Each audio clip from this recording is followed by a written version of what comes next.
Good evening, ladies and gentlemen. My name is Trudy Kerr, and it is an absolute honor to be presenting this evening alongside these amazing folk. I have to just tell you, I don't have money to hand out. There's nothing stuck under your chair.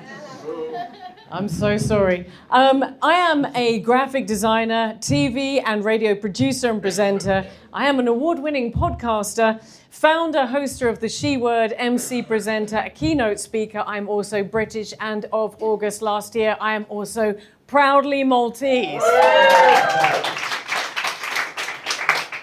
I'm also a talker, so I'm hoping that I'm going to stay on track for time. I can do without the mic. Does anyone want without the mic? You okay? Can you hear me at the back there? Yeah.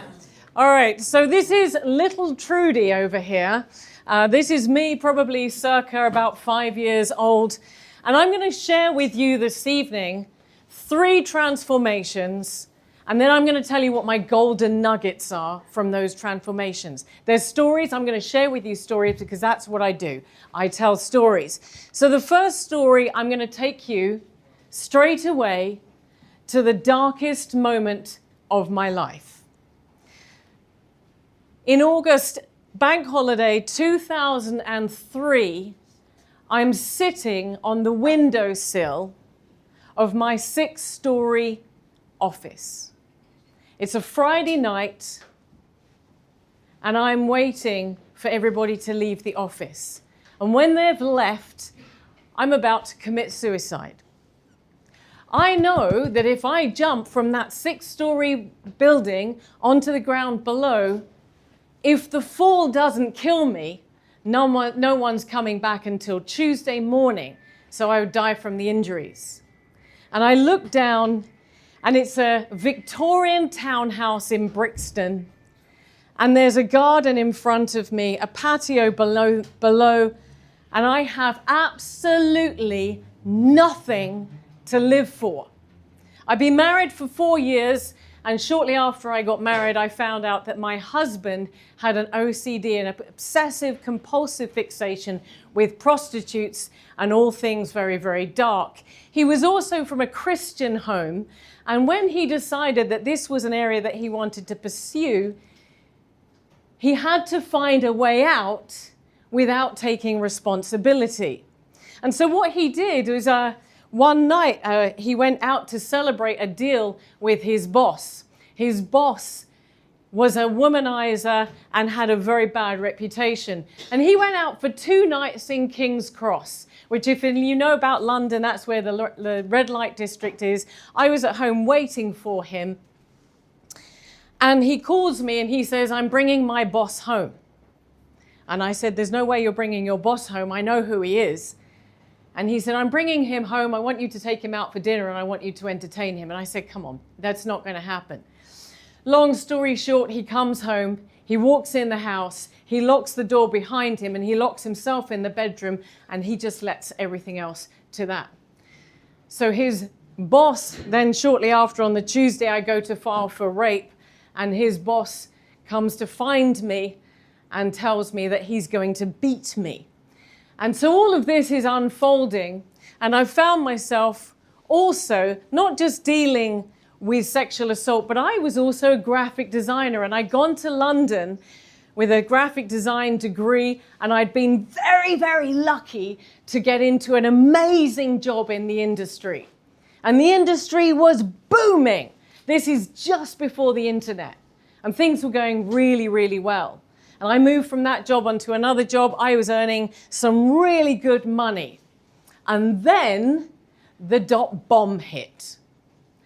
And I was one of thousands of designers who found themselves in London with not just a job, but no jobs at all.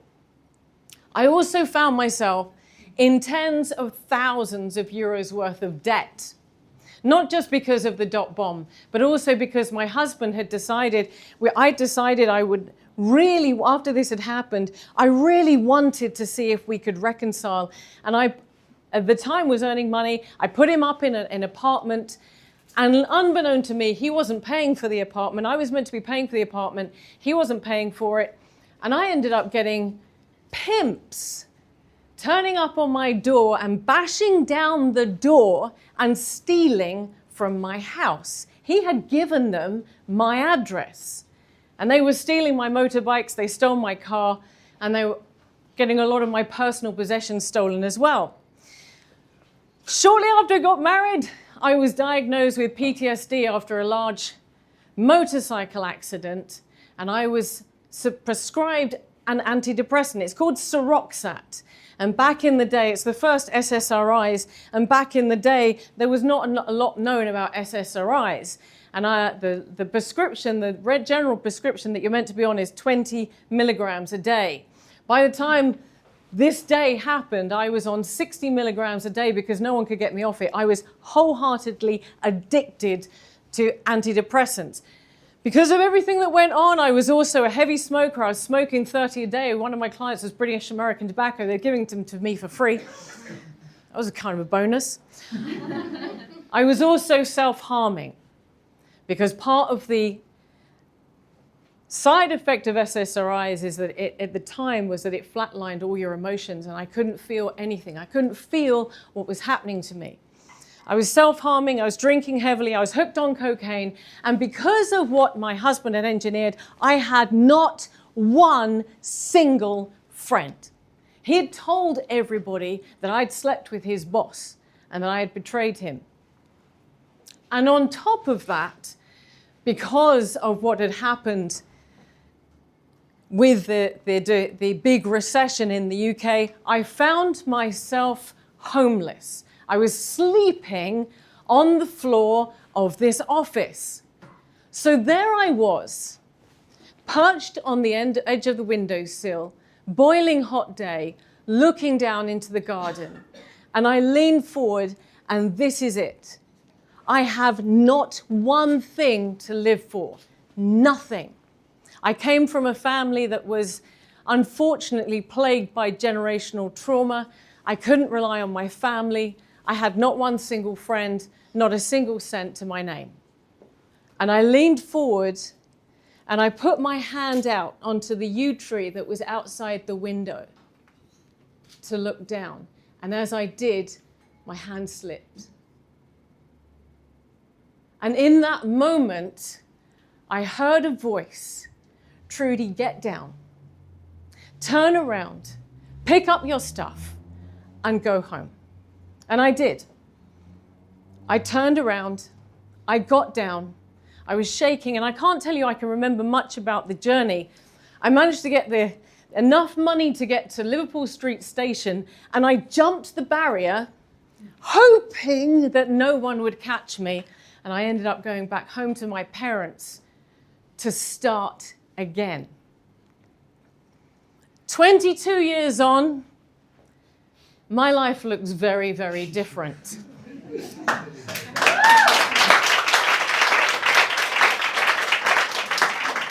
I forgot to point out, actually, if you hadn't worked out, this is actually me.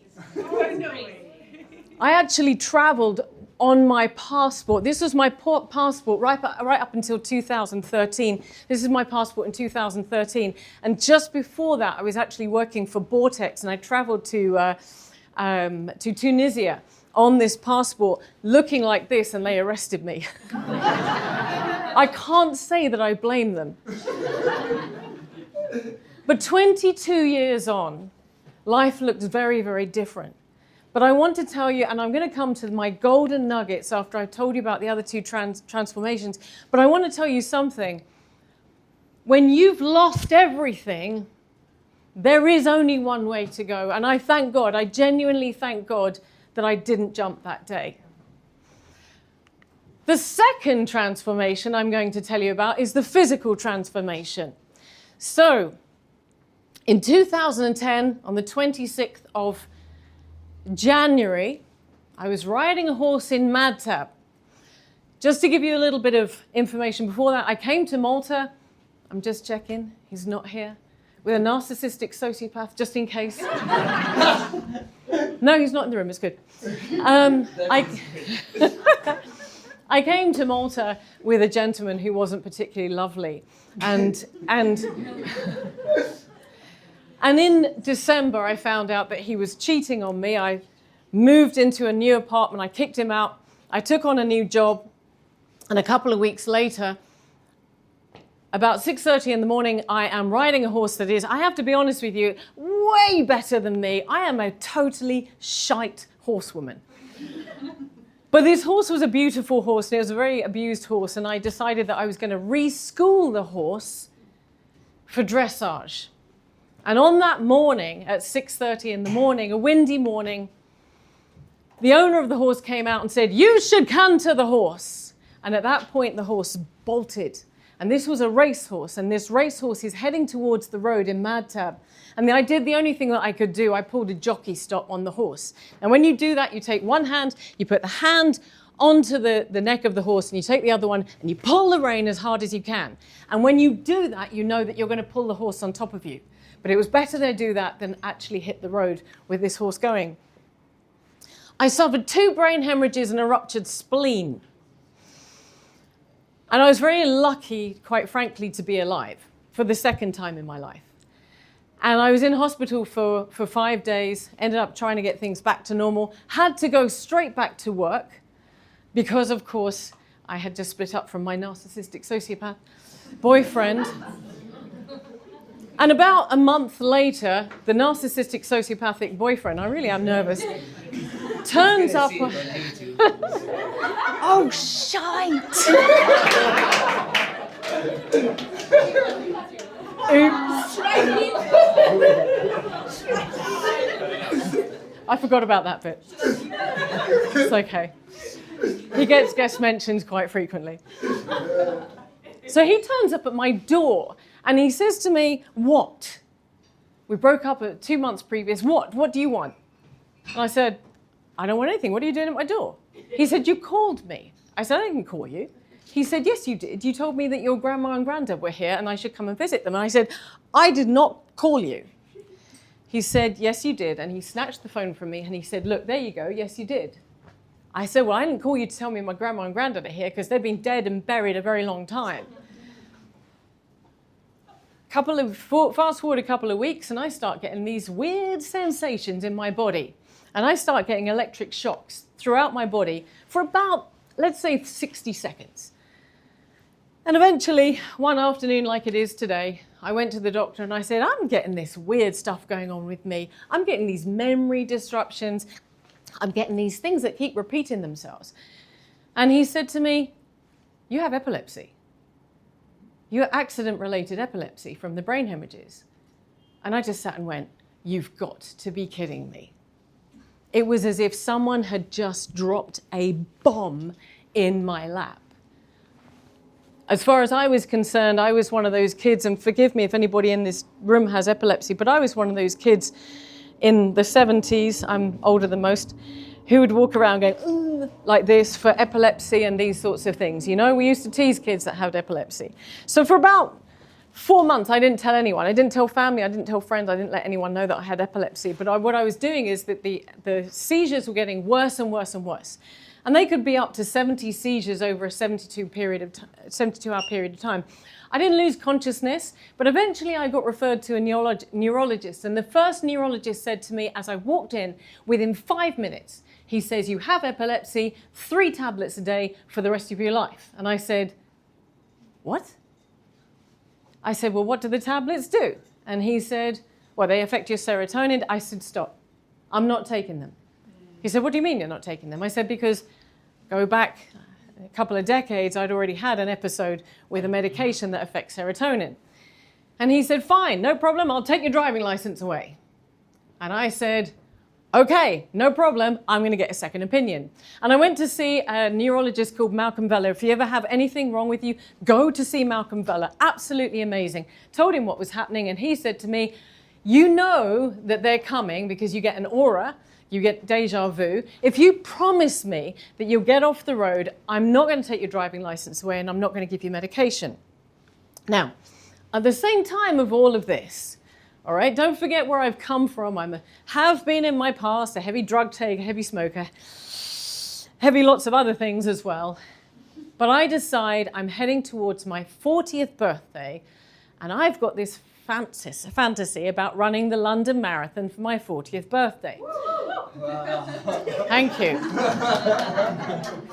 My narcissistic, sociopathic ex-boyfriend told everybody in the end of 2009 at a dinner party when I mentioned that I'd love to run the London Marathon for my 40th birthday because it's right next to my 40th birthday and I happen to be from London, he turned around and said, "There's no way you could run the London Marathon. You have short legs like a pit pony. You'd run too close to the ground."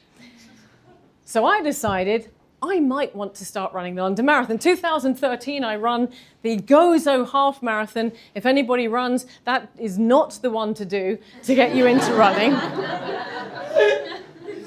And at the end of it, me and my friends say to each other, listen, I have to just point out, we just finished the Gozo Half Marathon and we were quite drunk.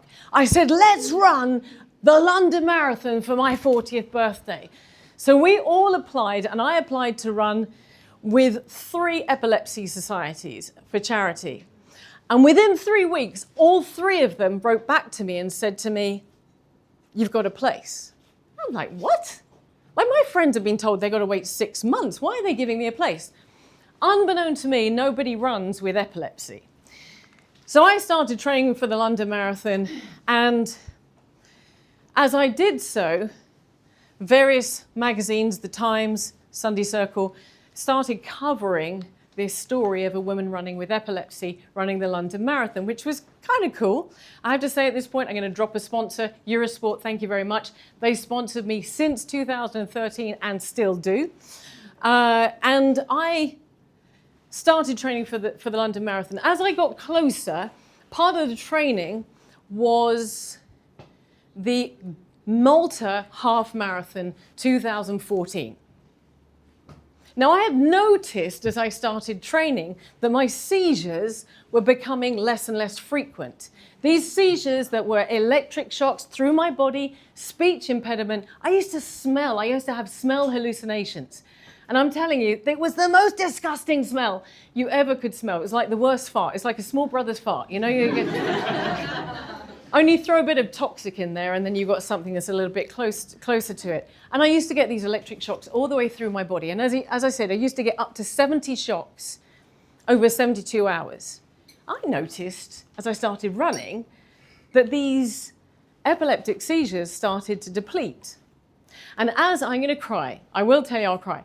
As I crossed the start line of the Malta Half Marathon in 2014, I had my last ever seizure. Thank you.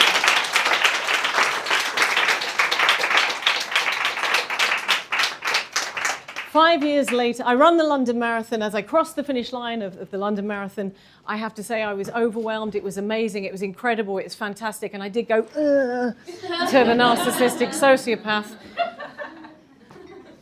But I didn't know, as I had run the London Marathon for the Epilepsy Society, that by training for it, I had inadvertently cured myself of the condition that put me there in the first place. But you know what's really the truth about marathon running? It's bloody easy. It really is easy. Because once you get your headspace into it, it's just doing the same thing over and over again until you cross the finish line. It's all about what's happening up here. And I figured, seeing as I had run the London Marathon with epilepsy, that I could go on to run another 11 full marathons. And then I decided I was going to do 13 ultras. And then I ran around Malta for Wave of Change with Neil Juice, 126 kilometers non-stop. That was back in 2019, before anybody really did that. And I've won Best of Age in 5 ultras. Before you clap, don't clap. I'm 51. It's really easy. You show up, they give you a medal. No.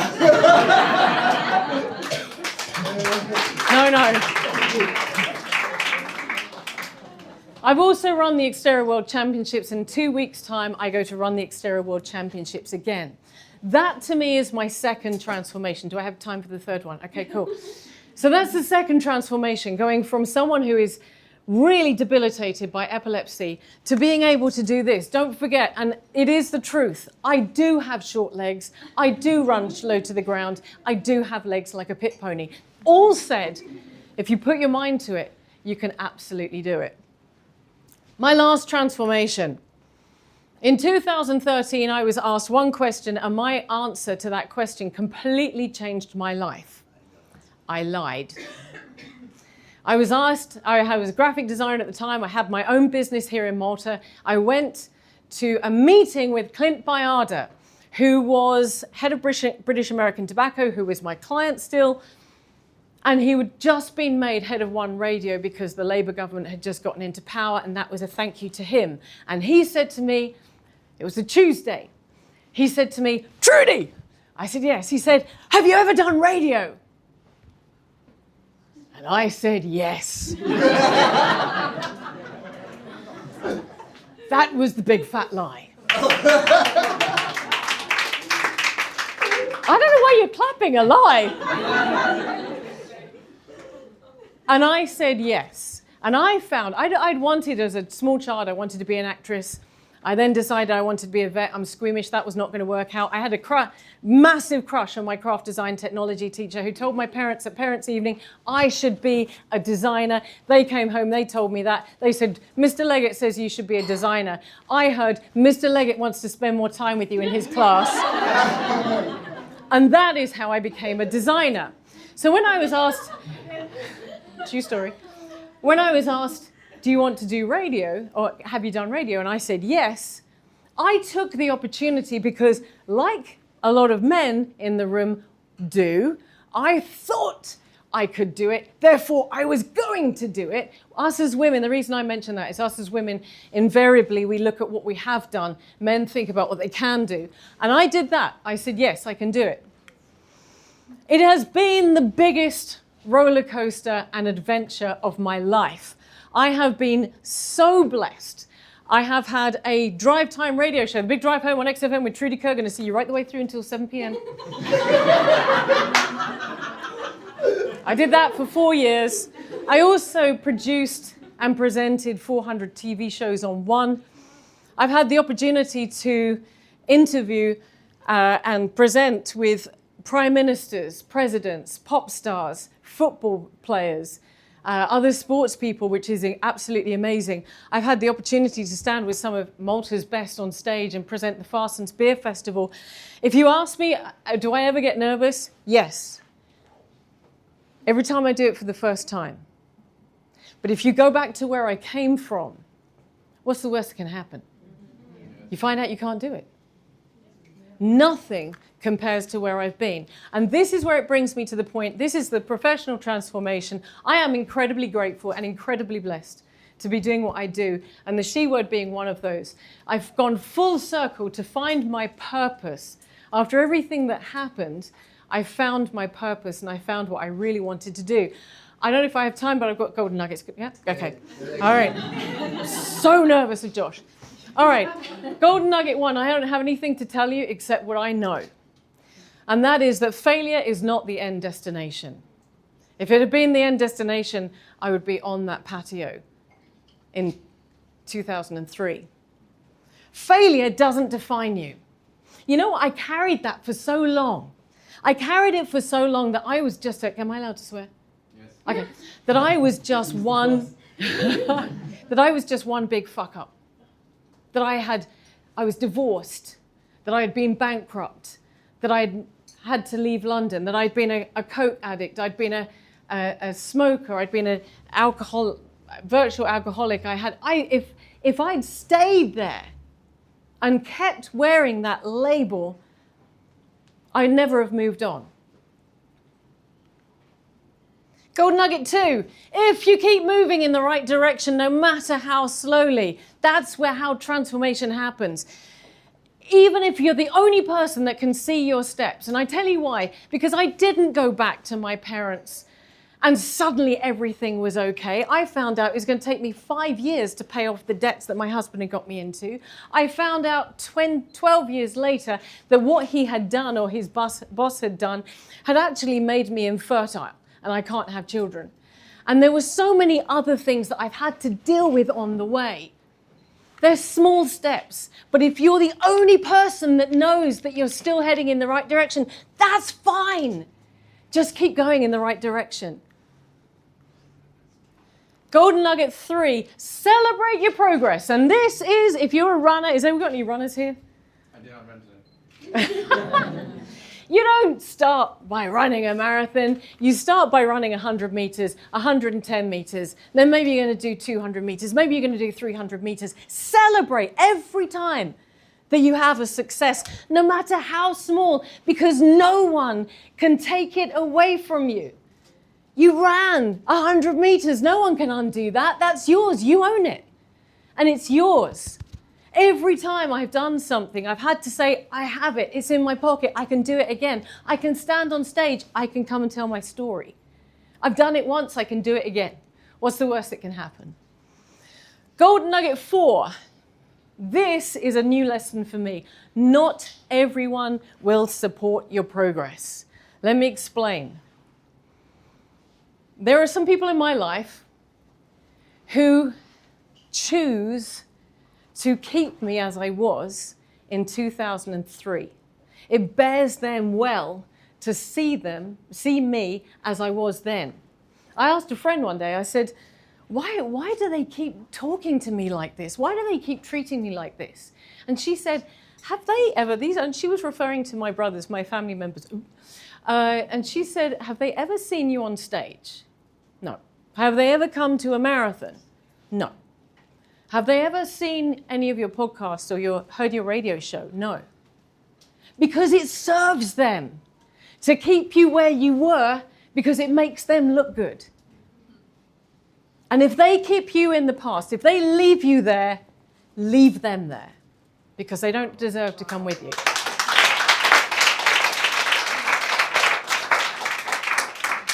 Golden nugget number 5, choose the labels you wear. Don't let other people choose them for you. I am not a coke taker. I am not a suicidal person. I'm not any of the things that I was before. I am so different to that. There's the labels that I choose to wear. I'm very blessed because not a lot of people in Malta, you're part of a small crowd that know my backstory because I'm so blessed to be in a different country for the last 20 years. I don't see the same people. I don't bump into the same people. I don't have the same conversations. I have to tell you, I was just in the UK last weekend and it was bloody excellent because people are like, Trudy? I'm like, yeah.